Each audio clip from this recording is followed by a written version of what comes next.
धनु राशि के जो जातक हैं उनको इस टाइम ड्यूरेशन में उनकी जो ढैया है वो शुरू होने जा रही है। तो क्या कुछ होगा, कैसा इनके लिए रिजल्ट रहेगा आगे जाकर, उसकी बात हम लोग आज कर रहे हैं। सबसे पहले अगर बात की जाए तो आपकी जो चंद्र कुंडली है उसके अंदर 4th हाउस के अंदर शनिदेव का ट्रांसिट हो रहा है 29 मार्च 2025 से।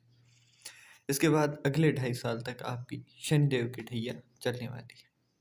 अब शनिदेव की ढैया चलेगी तो इसका मतलब ये नहीं है कि सब कुछ बुरा ही होगा, और ये भी नहीं है कि सब कुछ बड़ी रफ्तार से चलेगा, क्योंकि शनिदेव 4th हाउस के अंदर आए हैं तो यहाँ से उनके एस्पेक्ट के अकॉर्डिंग भी हम बात करेंगे। बाकी चीज़ों के अंदर धीमापन आपको देखने को जरूर मिलेगा।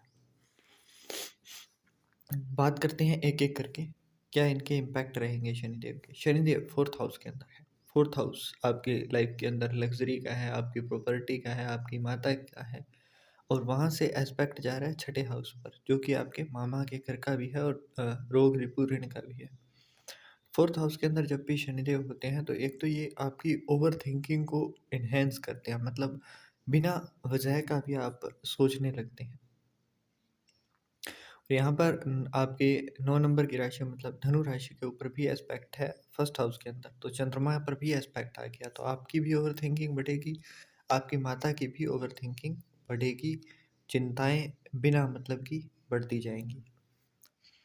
वहीं दूसरी बात देखी जाए तो लाइफ में लग्जरी, कंफर्ट, ये सब कुछ चीज़ें थोड़ी कम होंगी। हेल्थ से रिलेटेड आपका एक्सपेंसेस बढ़ते हुए दिखाई देंगे, मतलब हेल्थ इश्यूज आना और उनकी वजह से खर्चे होना दिखाई दे रहे हैं, क्योंकि आपके 6ठे घर के ऊपर एस्पेक्ट है तो वहाँ पर आपका थोड़ा कर्जा लेकर आप कुछ काम करते हुए भी दिखाई देंगे। और वो कर्जा लेना अगर आप लेते हो या फिर कोई काम शुरू करते हो उसके अंदर अगर आपके पास एम्पल अमाउंट ऑफ मनी है भी, फिर भी आप थोड़ा कर्जा लेकर फिर शुरू करते हो, मतलब किसी से उधार मांग कर करते हो, तो भी वो काम आपका टोटके के रूप में पूरा हो जाएगा और आपका काम भी बनता हुआ आपको दिखाई देगा। अब जिन लोगों की कुछ मतलब लॉन्ग टर्म के प्लान थे, जो लोग अभी तक सोच रहे थे कि हम बिल्कुल ही ढैया का टाइम है तो बिल्कुल ये शनिदेव आपको ख़राब ही करेंगे, तो ऐसा नहीं है। आपकी 2nd हाउस जो और 3rd हाउस के भी यहाँ पर लॉर्ड बनते हुए दिखाई दे रहे हैं, तो एक तो अपनी वाणी के ऊपर कंट्रोल रखना है। फैमिली के अंदर भी आपको दिक्कतें देते हुए यहाँ पर दिखाई देंगे। हार्ड वर्किंग नेचर है तो बहुत अच्छा है, नहीं तो आपको बनाएंगे यहाँ पर, मतलब हार्ड वर्क तो आपसे कराएंगे ही कराएंगे। दूसरी बात, आपके 10वें घर के अंदर भी एस्पेक्ट जा रहे हैं का, तो इससे क्या होगा कि आपकी जो भी आप काम कर रहे हो उसके अंदर चेंजेस आते हुए दिखाई देंगे, मतलब या तो आप काम ही बदल दोगे या फिर ऑफिस बदलोगे या फिर अपनी कंपनी बदलोगे, कुछ ना कुछ ऐसा ज़रूर करोगे। 1st हाउस के ऊपर एस्पेक्ट जाने से जिद्दीपन थोड़ा आपके नेचर के अंदर दिखाई देगा, मतलब अभी तक आपके अंदर इतना जिद नहीं भी था तो भी आपके अंदर जिद भरपूर मात्रा में आता हुआ आपको दिखाई देगा, और उस जिद के चक्कर में आप अपने बने बनाए काम भी बिगाड़ते हुए दिखाई देंगे। तो इस चीज़ के ऊपर कंट्रोल रखना आपके लिए फ़ायदेमंद है। 4th हाउस के अंदर जब भी शनिदेव होते हैं तो कहा जाता है कि ऐसा पर्सन अगर अपने आप से कुछ ड्रिंक या फिर नहीं लेता है तो भी उसको दवाइयों के तौर पर लेनी पड़ती है।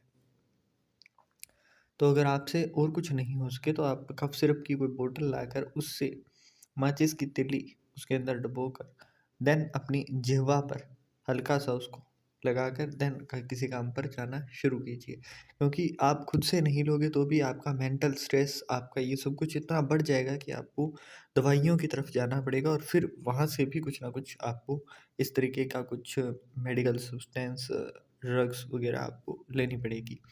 तो उससे पहले ही अगर आप ये काम करना शुरू कर देते हो तो उससे क्या होगा कि वो चीज़ों का इम्पैक्ट आपके ऊपर पहले से ही कम रहेगा। दूसरी बात, ओवरथिंकिंग से थोड़ा बचना आपके लिए फ़ायदेमंद होगा।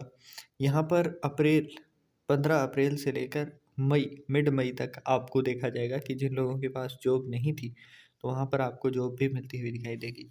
शत्रु यहाँ पर क्या होगा कि अपने आप ही बनेंगे, अपने आप ही खत्म होते हुए आपको दिखाई देंगे। मतलब इस इस मामले में आप बिल्कुल अंधों की तरह रिएक्ट कीजिए कि हमारा कोई शत्रु है भी, क्योंकि शनिदेव खुद ही शत्रु हंता है और खुद ही शत्रु देते भी हैं। जो लोग अब तक आपके पीछे छुप कर आपसे दुश्मनी निभा रहे थे, वो अब सामने आना शुरू होंगे और सामने आते ही उनका विनाश होना भी शुरू होता जाएगा। किसी छुपे हुए रोग से सामना करना पड़ सकता है आपको, मतलब स्टमक और इससे नीचे के एरिया के अंदर आपको किसी डिजीज़ का, किसी हेल्थ इश्यूज़ का सामना करना ज़रूर पड़ेगा। अब इस चीज़ से बचना है तो करना क्या है? मिल्क या मिल्क से बनी हुई चीज़ों का हॉस्पिटल, मेडिकल, उसके आसपास कोई पेशेंट हो तो उनको डोनेशन करना फ़ायदेमंद रहेगा। इससे फ्लो ऑफ मनी भी जो आपका दिक्कत में आने वाला है, वो चीज़ भी आपकी सुधार में आएगी। तो ये काम करके देखिए आप, आपको रिज़ल्ट भी इस चीज़ का अवश्य मिलेगा।